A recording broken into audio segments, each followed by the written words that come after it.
I don't know if you know this, but I wanted to make you aware. George Bush is a communist. I mean, he's nationalized more companies, private companies, than Hugo Chavez has, as far as I know. Certainly in greater wealth those companies are than the ones that Hugo Chavez nationalized.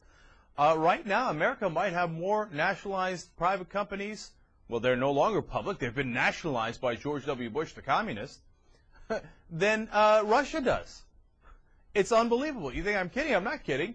He just nationalized a couple of weeks ago Freddie Mac and Fannie Mae. They're gigantic. Their effect on the economy is valued at about $1 trillion. Okay, now that's not their net effect, not their net value necessarily, but their effect on the economy.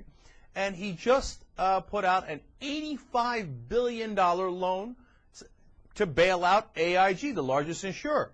And it's not just a bailout. We bought AIG as the taxpayers.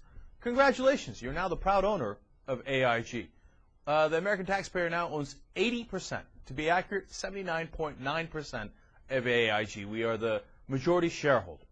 Now, I don't know what we're going to do with it, but we bought it. I guess if this is a new version of the Colin Powell rule. If they break it, we own it. And that's what's happened here. That's funny because I remember conservatives and Republicans saying, oh, yeah, socialism, health insurance, we don't want socialized medicine in America. And what is tremendously ironic is now the only insurance in the country that has not been nationalized is health insurance. Because all the rest of the insurance is what AIG covers. They're an insurance company. So the government can run all the insurance, except health insurance, that would be socialized medicine. Hey, George, if you're going to be such a communist, and by the way, that's what communists do. They take industries over for the government. I mean, look it up in the dictionary. Correct me if I'm wrong. In fact, someone has already corrected me. I called him a socialist in a blog I wrote on our website, on theyoungturks.com, and several people, including a guy who says it often, Callisto, wrote in and said, hey, Jake, be accurate. There's actually a lot of socialists in Europe, and they're perfectly reasonable people that have, differing degrees on how much they think the government should be involved in different sectors of the economy. It's a reasonable position. This is not a reasonable position. This is a far more communist position, where you just come in and you go nationalized. Okay, I take that company over for the U.S. government. That's what we've done. We've taken 80% of that company for the U.S. government. Now, don't get me wrong. It's not like Bush wanted to necessarily do it. But is it his fault? Yes. What's the distinction there? Let me explain. We're in a situation now where if AIG goes under, then they could pull the whole economy down with them. They're too big to fail, as they say. And nobody ever understands what that means.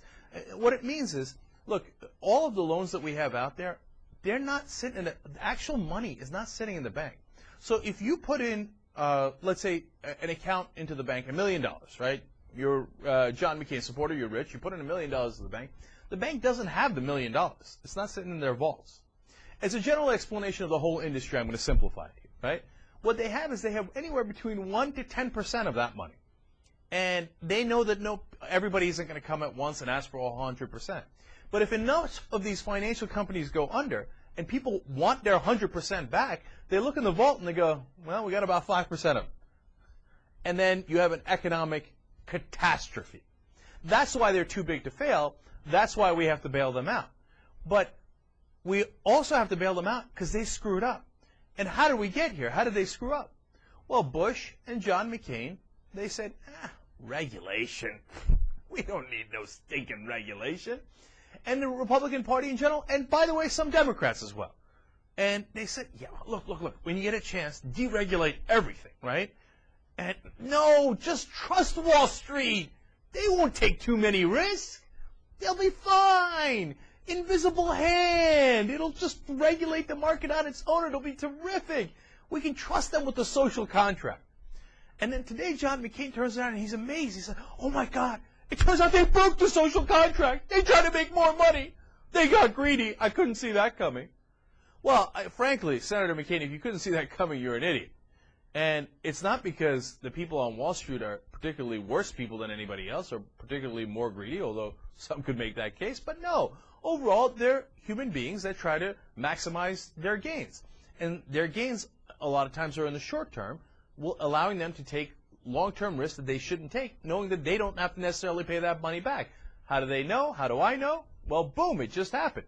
They took the risk, they made the money in the short term, and now in the long term, we're stuck with the risk and with having to pay for it. So as some progressives say, and it's really true in this case, what they've done is they've privatized the profits and socialized the debt. So they own the profits, and congratulations, you now own the debt. Welcome to the new communism of the Republicans. That's it. And the funny thing is, you don't own anything, right? I mean, you own AIG, and they say, well, we're desperately going to try to sell some of this stuff to pay you back, and just trust us, okay? We got you covered, right? But what I mean by you don't own anything is that you didn't make any profit off it, did you? Did you get a check from AIG? Oh, you didn't, did you? Huh, interesting. No, of course, we didn't make any money. We got stuck with the bill. See, this is a reverse Robin Hood, okay? They let the rich make all the money, and then when it comes time to pay the bill, they take it from the poor and the middle class.